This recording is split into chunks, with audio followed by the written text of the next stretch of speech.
വിശുദ്ധ John Eudes.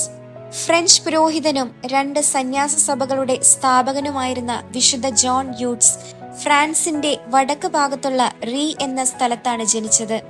അക്കാലത്ത് നിലനിന്നിരുന്ന ജാൻസനിസം എന്ന മതവിരുദ്ധ വാദത്തിന്റെ കാർക്കശ്യത്തിനിടയിലും ജോൺ ബാല്യത്തിൽ തന്നെ പ്രഥമ ദിവ്യകാരുണ്യ സ്വീകരണം നടത്തി. ഒരു തികഞ്ഞ പ്രേക്ഷിതനായിരുന്ന വിശുദ്ധൻ യേശുവിന്റെ തിരുഹൃദയത്തോടും പരിശുദ്ധ മറിയത്തിന്റെ അമലോത്ഭവ ഹൃദയത്തോടുമുള്ള ഭക്തിയുടെ ഒരു വലിയ പ്രചാരകനായിരുന്നു.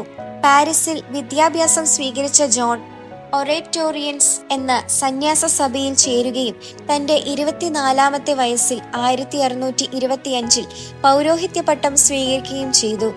1627, 1631 എന്നീ വർഷങ്ങളിൽ ഉണ്ടായ പ്ലേഗ് ബാധയിൽ തന്റെ രൂപതയിലെ പ്ലേഗ് ബാധിതരെ പരിചരിക്കുവാൻ ജോൺ മുന്നോട്ടിറങ്ങി. തന്റെ സഹപുരോഹിതർക്ക് പ്ലേഗ് ബാധ വരാതിരിക്കുവാനായി വിശുദ്ധൻ വിശാലമായ വയലിന് നടുവിലുള്ള ഒരു ഒഴിഞ്ഞ വലിയ വീപ്പയിലായിരുന്നു താമസിച്ചിരുന്നത്. തന്റെ 32-ാമത്തെ വയസ്സിൽ വിശുദ്ധൻ ഒരു ഇടവക പ്രേക്ഷിതനായി മാറി. ഒരു നല്ല സുവിശേഷകനും കുമ്പസാരകനും എന്ന നിലയിൽ പ്രസിദ്ധനായ വിശുദ്ധൻ പലപ്പോഴും ആഴ്ചകളും മാസങ്ങളും ഏതാണ്ട് 100ഓളം ഇടവകളിൽ ദൈവവചനം പ്രസംഗിച്ചിട്ടുണ്ട്. പുരോഹിതരുടെ ആത്മീയ പുരോഗതിക്കായി സെമിനാറുകളിലെ പ്രത്യേകമായി ശുദ്ധ പുലർത്തേണ്ടത് അനിവാര്യമാണെന്ന് വിശുദ്ധന് ബോധ്യമായി. അതിനുവേണ്ട പ്രവർത്തനം തുടങ്ങുന്നതിനായി വിശുദ്ധൻ തന്റെ ജനറൽ സുപ്പീരിയറിന്റെയും മെത്രാന്റെയും കർദിനാളിന്റെയും അനുവാദം വാങ്ങിയെങ്കിലും പിന്നീട് വന്ന ജനറൽ സുപ്പീരിയർ ഇതിനെ എതിർത്തു. ശക്തമായ പ്രാർത്ഥനയ്ക്കും ഉപദേശങ്ങൾക്കും ശേഷം വിശുദ്ധൻ തന്റെ പൗരോഹിത്യ സഭ വിടുന്നതിനുള്ള തീരുമാനമെടുത്തു. തന്റെ ദുരിതപൂർണമായ ജീവിതത്തിൽ നിന്നും രക്ഷ നേടുവാൻ ആഗ്രഹിക്കുന്ന വ്യഭിചാര വൃത്തിയിൽ ഏർപ്പെട്ടിരിക്കുന്ന സ്ത്രീകളെ കുറിച്ചോർത്ത് ദുഃഖിതനായിരുന്നു വിശുദ്ധൻ.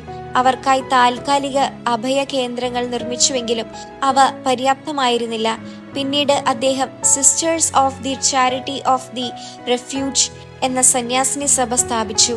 നല്ലൊരു രചയിതാവ് കൂടിയായിരുന്നു വിശുദ്ധ ജോൺ യൂട്സ്. ദൈവികതയുടെ ഉറവിടമായ യേശുവും ക്രിസ്തീയ ജീവിതത്തിന്റെ മാതൃക എന്ന നിലയിലെ പരിശുദ്ധ മറിയവുമായിരുന്നു വിശുദ്ധന്റെ പ്രധാന വിഷയങ്ങൾ. തന്റെ 79-ാമത്തെ വയസ്സിൽ കായനിൽ വെച്ചാണ് വിശുദ്ധ ജോൺ യൂട്സ് മരണപ്പെടുന്നത്. യേശുവിന്റെ തിരുഹൃദയത്തോടും പരിശുദ്ധ മറിയത്തിന്റെ അമലോത്ഭവ ഹൃദയത്തോടുമുള്ള വിശുദ്ധന്റെ ഭക്തി കാരണം പിയൂസ് 11-ാമൻ പാപ്പ വിശുദ്ധനെ യേശുവിന്റെയും മറിയത്തിന്റെയും തിരുഹൃദയങ്ങളോടുള്ള ഭക്തിയാചരണത്തിന്റെ പിതാവ് എന്ന് പ്രഖ്യാപിക്കുകയുണ്ടായി.